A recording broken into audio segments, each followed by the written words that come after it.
I've got a great idea, I know about where I'm gonna go. No, I don't know how to connect A to B. Like I'm there, I'm not blocked, I'm thinking of ideas, but just nothing is, how do I get through that? Or what's a good method to go, okay, how do I find my way through that quagmire? Okay.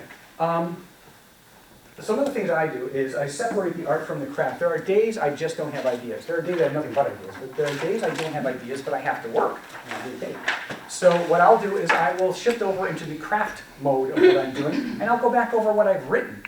And I'll like take out unnecessary commas, or I'll take out unnecessary words, or I'll think, well, this could have been said maybe a little better. This person is really angry, and they're not really saying their thing the way that, maybe I just adjust a word or two here. Or I realize that I'm halfway through a scene, there's a character standing in there with nothing to do anymore. Maybe I'll find a way to exit that character a little bit earlier, or give them something to do. So I'm just doing a little house cleaning. And I'm not trying to be creative, have the fun idea, have the inspiration, be an artist. I am working in the craft now. This is like English class.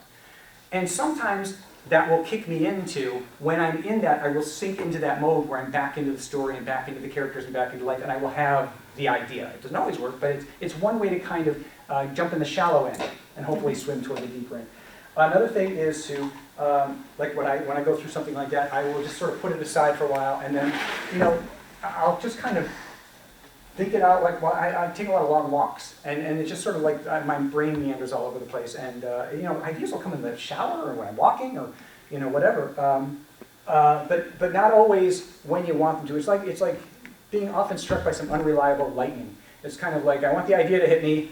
Okay, I'll forget it. I'll take a walk. You just don't know.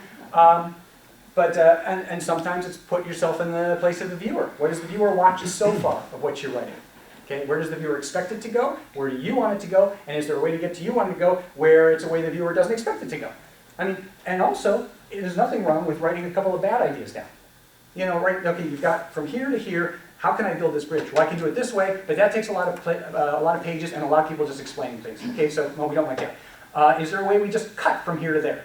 Okay, wow. What if I cut from the middle of the scene I already have and find myself there and I do one line that explains how I got from there to there? Maybe I don't need a connecting scene. Every angle. And that's the thing that they teach us in this writing, is you look at stories and story point, and you look from every angle. What else could this look like? What else is this shape? Is this whole thing a flashback from 50 years from now, and we don't find that out till the end? Is it da-da-da-da-da-da? Hi, come on in. Oh, thank you. Oh, you're welcome. I'll start again. Writing is math. Okay. So anyway, I don't know if any of that will be helpful. You'll find your own kind of ways around it. So yes, our writer's block, that's how I deal with that. So yes, I saw a question here. Can you share an example of where you fought for an idea in the writing room and for one of your shows? Or oh, where I won or lost? Because I've won a lot and I've lost a lot. I've had things I fought for that didn't go, and then things I fought for that got, and I'm happy. Boy, but we're talking about 40 years worth of stuff here. I think or just maybe the politics of working in a room where you're taking in other people's ideas? Yeah, okay, well, if you're starting out, let's say you're around a table, you got a bunch of writers there, and you've got a showrunner. Every show needs a showrunner, and that is one or two people who are in charge of pretty much every word that gets in the script. I've been everything from staff writer to a showrunner. And when you are starting out, you want to be the best TV writer you can. I did. And so I pitched stuff that I thought was the best TV writing I could do. And sometimes the showrunner wouldn't like it. And sometimes the showrunner was right, by the way. Sometimes the showrunner's like, we don't need this. And I'd have all kinds of reasons why you do need this, and you do need this. And the showrunner, nope, we're still cutting this page. And you'd be like, oh, it's so important. And it turned out not to be important at all. Then I became a showrunner and did that to younger writers. Because we don't need that page. But I did learn that your job when you're starting out is not to make the best TV you can. At all. Your job is to make your showrunner happy in the most creative way you can. Even if the showrunner says, I want you to write it this way, and it's a way you've seen 20 times before, and you hate writing things you've seen before because you want to be original, you have to make your showrunner happy for many reasons. One is you want to keep your job, and maybe keep it for more than one season. Or, if there's some other opportunity, you want your showrunner to recommend you as somebody who turns in the scripts on time, contributes in the room, all of that. So you learn your job is to make your showrunner happy. When you start to become showrunner level, when you start to get to that level, that's when your job becomes, I want to make the best TV I can, hopefully. And even then, you have to fight with executives, studio executives, network executives, people who don't know how to make comedy. They only know how to make things they've seen before. So when you have a new idea, you bet it was easy for me in some ways because I was on Cheers and Frasier and Modern Family. These were hit shows and I could do whatever I want. And so I used the shows like a laboratory. And I would do episodes like things I'd never seen before, and I was so proud of them. And I did some episodes where I tried experiments and they failed. But I did episodes that I'm still very proud of because the shows were so big I didn't get noticed. Any other show, and I worked on a lot of other ones too, the studio and the network say, we like when you do this or that, and it's a thing you've seen 100 times before. And you have to find your way to fight or work or give in sometimes if you just have to, just take the money. You know? Yeah, it's a thing. So yeah, there's a lot of fighting and a lot of back and forth and a lot of negotiating to get your stuff in sometimes, unless you get to a level of the staff where everyone just trusts you and just do what you want. And I've been lucky enough to have those times. You know, I remember telling you that I wanted to be funny and no one thought I was going to be funny. I was working on a show called Newhart. And Bob Newhart was in it, and it was the second sitcom he ever did. And I was at one of the filmings of one of my episodes. And the actors are on stage, they're being filmed, and I know every line of the script because I've been there for all the rehearsals, and plus I wrote it. And I was sort of wandering around the floor, and there's all these bleachers, like 200 people were sitting in the audience. And I was standing under the bleachers. I don't know how I found myself under the bleachers. I was leaning on a support for the bleachers. And I knew one of the big jokes was coming because I could hear the dialogue from the stage. And there was a setup, and then there was the punchline. And then the audience just roared with laughter, and I could feel it coming down through the post, through my body. And I grabbed another one. I felt this big laugh go through me. And as someone who had been so hungry as a child for laughter and approval, you know, it was like, I was like, I'm actually feeling what this is like. You know, it was an amazing, amazing moment for me. Questions still? Have I said everything there is to say? What I have? Oh, thank you. Yes. How was Cheers different from the previous comedies? It was such an instant hit. You know what? It's a hit in hindsight. The first year, it was a failure. It was number 77 in the ratings, and there were only 77 shows. And what happened was, back then, you would have a season of shows, and then during the summer, they would rerun episodes of that season. And so if you watched one show every week, and the end of the season came, and you wanted something to watch next week, and you didn't want to watch reruns, you might go and try a different show. And so what happened was, in reruns of the first year, people discovered Cheers, and it won a bunch of Emmys, and then people stayed, and then it got bigger and bigger and bigger. So that Modern Family was a hit out of the gate. I can tell you a story about Seinfeld and how it changed sitcoms. I know this is not a sitcom writing group, so I want to keep it as helpful to anyone here as possible. But if you want, I'll tell you Seinfeld. Yeah. And this is really just about sitcoms. It's not like about Seinfeld. The first time I ever spoke to a class, when I was working in Los Angeles and I came back here. Oh, by the way, in order to get to Los Angeles, I had to run away from home. Did I mention that? I had to. My parents were so dead set against it. I was 22. I knew one guy. I'd been doing stand-up. I knew one guy who was moving out there, not to be in show business, but he said, if you ever want, you can come out and sleep on my couch. And my parents were so against it, I left a note on the kitchen table. I had $100 in my pocket and a one-way ticket. And I flew out there, ended up on the couch, working at a mall to just eat. And then finally met someone who told me what a spec script was. I had no idea. And I went to a souvenir shop in Hollywood and I bought a script that had been produced for TV for a show called Cheers. What's this? And studied it because I'd never seen a script before. Right? And I borrowed a manual typewriter on which the space key did not always work. So after every word, I had to manually advance the carriage. Tip, tap, space, tip, tap, space. And I wrote my first script. I would hold the script pages of the produced script up against a window so the light would come through, and I'd put my typing paper and mark where the margins should be because I wanted it to look professional. Tap, tap, tap, space, tap, space. All right? So everything that I had to go through for those 6 to 8 months between leaving my house and writing a spec script, everybody here can do in 30 seconds. You can Google it, it tells you what to do, you get sample scripts, and you can download a final draft, and you're writing in format. Incredible. I am envious. But then again, you guys have problems that I don't have, like the fact that everybody in the world is making stuff on the internet. How do you compete? That's another conversation. Anyway, Seinfeld, the first time I came back to Ohio to talk to a college class was a class in TV criticism. And I mentioned my point that I was making was that you can't just listen to what everyone else says and decide that's the truth and go on as though that's just knowledge. You have to think for yourself, you see for yourself. Like when you study movies or you look at this, you have to make those connections yourself and go, this is what they're doing, this is how I'm doing. Like that. Keep using this. Be a critical thinker.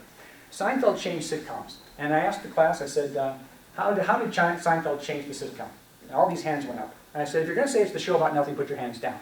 And they all went down. And I said, there have been other shows about nothing before Seinfeld. The Adventures of Ozzie and Harriet was actually ironically named Adventures because nothing ever happened. The whole episode where Ozzy finds a screw in the garage and spends the whole episode trying to figure out where it goes. Now that's a show about nothing. Besides the fact that Seinfeld was a show about nothing for about 6 episodes, and then it became bigger and bigger and crazier stories. They're selling their own story to NBC as a possible pilot. That's a show about something. Okay, it just got that label, but that's not how it changed sitcoms. Seinfeld was a show that was shot in front of an audience called a multi-camera sitcom. Before that, multi-camera sitcoms, Cheers, Newhart, all the Mary Tyler Moore, Dick Van Dyke, they had an average of 6 scenes per episode. Okay, because you don't want to keep building sets for smaller and smaller scenes. So you have your home set, and you do like 3 scenes in the first act, maybe 3 scenes in the second act. And you could do as few as 1 scene in 1 scene. You could do up to maybe 10 scenes. You might have a scene in a doctor's office or at a schoolyard or whatever, or someone's office. And so you could go out for a while, right? But basically 6 scenes, and the form was getting rather stale. And then Seinfeld comes along. You've got 4 characters who neither live nor work together. And they start following them out on their different stories and stitching them together. And suddenly there's scenes that are like 2 lines long. We'd never seen that before. No network had ever given a multicam permission to do a scene that was 2 lines long. Why would you build a set for 2 lines? But you'd go over to Seinfeld and da-da-da, ba-ba-ba, and you're in the next scene. And I remember sitting with other sitcom writers in front of a TV watching Seinfeld, making tally marks and counting the scenes. Making tally marks and counting the scenes. And go to 18 scenes, 19 scenes. We thought the TV was going to explode. We didn't know what was happening. 21 scenes! And so suddenly, and it re-energized the sitcom. Because when something is edited in such a way, it draws the viewer in to connect the dots. The viewer needs to connect dots all the time. There is this thinking that the viewer just wants to sit at home with a beer and just let everything be explained to him. No, the viewer needs to connect dots. And so when you have a scene over here and a scene, then you got this one over here and that connects to da-da-da-da, the viewer engages. And what happened is more and more multi-camera sitcoms started adopting the smaller scenes, and that's how Seinfeld changed the sitcom. So I'm giving this lecture, right, in Cleveland State, and everyone's listening, but there's this one kid who's glaring at me the whole time. And he wants to kill me. I can tell. And I'm talking, like every now and again my eyes go to, this guy's going to kill me. And I'm thinking, did I date his mom? What's going on? So at the end of the class, kids are lined up to talk to the teacher or ask questions or whatever, like sometimes happens. And they're all turning in their term papers they've been working on for the last 3 months. And I see him turn his in, and I see the title that says Seinfeld, the show about nothing. And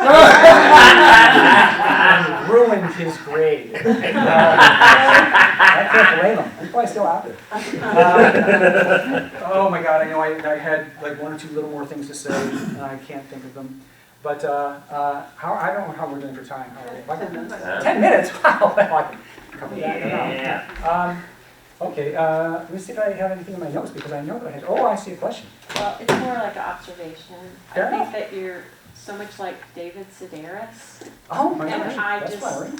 To him. Okay. I just think that you just sharing your life with us is just so endearing, and you're just very talented. And I know you're talented, but I just wanted to tell you that, and thank you for being here today, because it's a total accident that we're here, and like, I mean, these 2 guys are here. I'm just like an accountant. That's just an accountant. Yeah, I'm not creative, right? But I just wanted to tell you how much I appreciate you, and thank you for coming back to Ohio. Yeah. Right?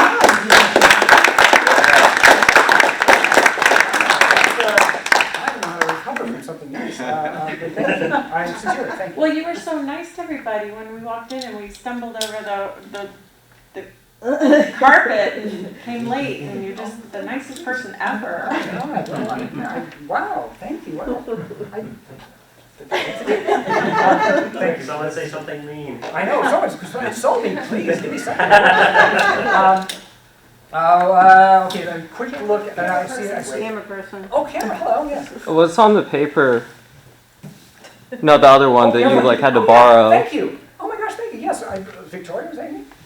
Virginia, sorry, I had the VI. Violet? Yes, one thing that's just helpful, I talk about how like writing is collaborative, and especially if you're writing in a group of writers, but I imagine that there are a lot of you who do not have the luxury of just having a group of writers that are running bad ideas with you. So it gets to be kind of a lonely process, and you get this idea of what the scene feels like in your head, and what the characters are talking like in your head, and you're writing. Something that I find extremely valuable is, at some point, have somebody else, maybe a couple people, just get a couple of friends, read the script out loud to you. Because there are times where you write dialogue that sounds terrifically smooth and exactly appropriate, and then you'll have somebody else read it out loud, and you'll hear them say the words out loud, and there's something that happens when you've had it in your head, but now you hear it through your ears, and you can hear when something sounds false. You can hear when there's a character who's not using contractions. Because some people will just accidentally forget that when they're writing, because they think writing is you write. So you are, I am glad to see you, blah, blah, blah, blah, blah. And then you hear someone say that, and you go, no, it's I'm glad to see you. I'm glad you're here. We talk like a person, And so sometimes when you're in your own head, you're trying to get the idea across, but your dialogue might not sound natural. But a really good way to force it to sound natural is to hear it through someone else's voice. All right, and that's just a handy trick, and I just wanted to put that out. So thank you for reminding me so much. Yes? The little subject of character development. Right. Okay, don't. I'm sorry. Yeah, so I mean, how do you take a character that's standing around mopping and going, ooh, I need to expand that, and how do I get them more involved? How do I further expand that character? My character that I'm writing is important, but I realize that they're very flat. Like, how do I? Well, I mean, do you? I'll ask a simple question. Do you know what the character wants? Sometimes. Okay. And then it's just running that down. But I thought you might be able to expand some further technique. Okay. One second, Tina. Tell me the word actor in a minute, because I have something to say about writers and actors, and I don't want to forget it. Okay. Yeah, no, I think it's important that you know what they want, especially if they're carrying any of the story. I don't know if they're carrying the story or just helping someone else carry the story, but it's important to know what they want and what they don't want. And also, it sort of helps to know like what their fears are or what they want to avoid. There was a comedy writer named Danny Arnold, and he had a great line about character comedy. And what he said was, character comedy is when you have 5 characters in a room and you throw a grenade in, and they all react differently. Okay? I mean, the first question you go, well, they're all scared. No. They all react differently.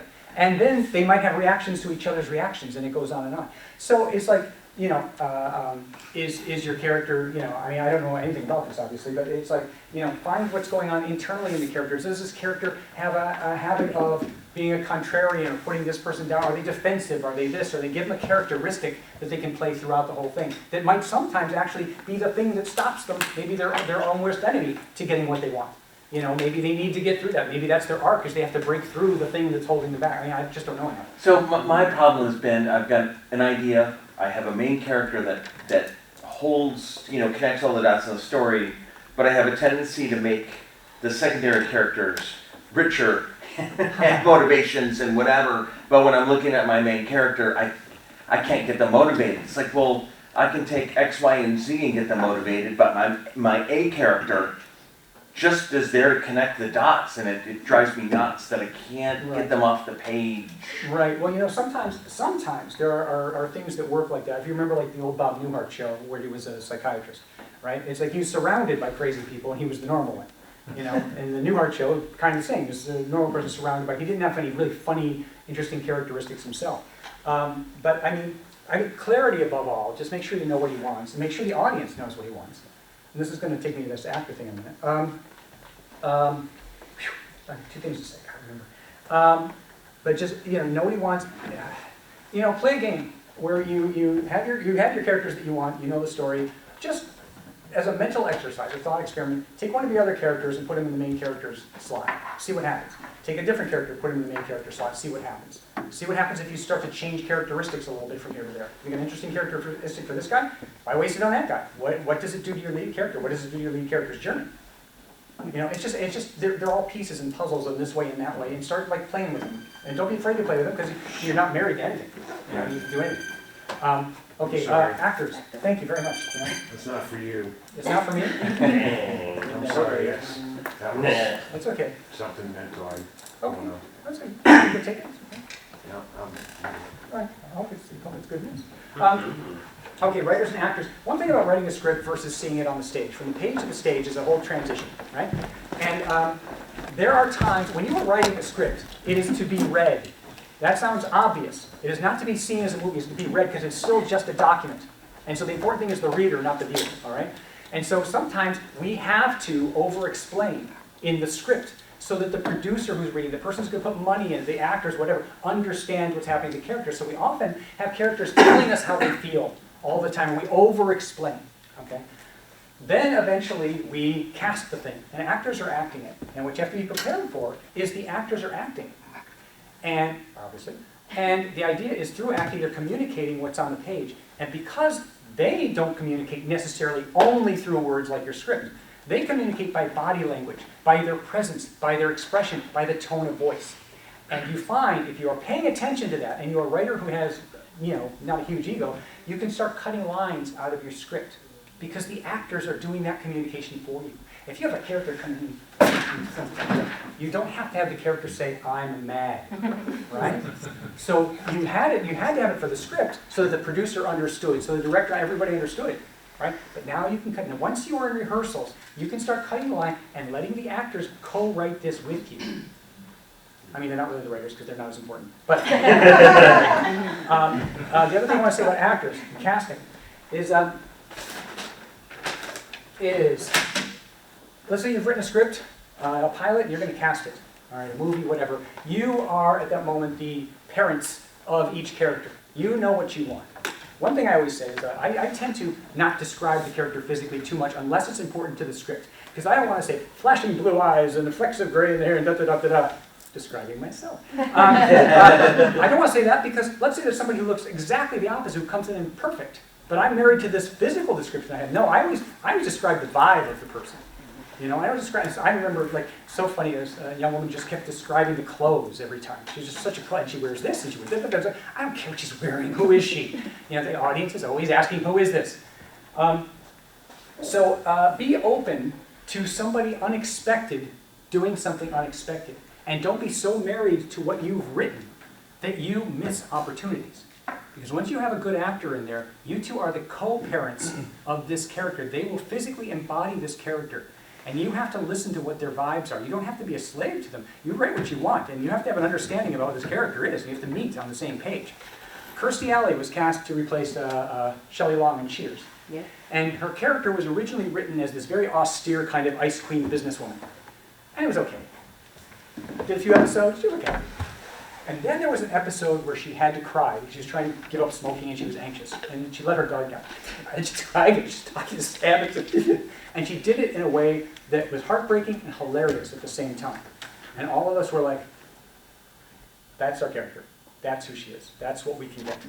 And so we moved the character closer to what her strengths were. And it made the character work as much as it worked, right? On Modern Family, when we cast the thing, before we started shooting, we had lunch meetings with each and every one of the cast members individually. Found out their histories, found out their skills, what they were good at. The guy who plays Cam, whose name is, why is his name by Eric Soundstreet. Thank you. Wow. Eric Soundstreet, I'm losing. You're young, you still have a good brain. Eric Soundstreet told us that he had gone to clown school and had a clown called Frisbee. And I was like, oh, that's going to the show. So the thing is, it is a give and take. Now, you are still in charge because you're pretty much writing this thing, but at the same time, you have to have you're open to what these actors can give you that'll make it just that much richer. I think at this point I've run out of time, I think, haven't I? Because I see people Right on waiting for the that. next person. It's just 3 o'clock. So unless someone has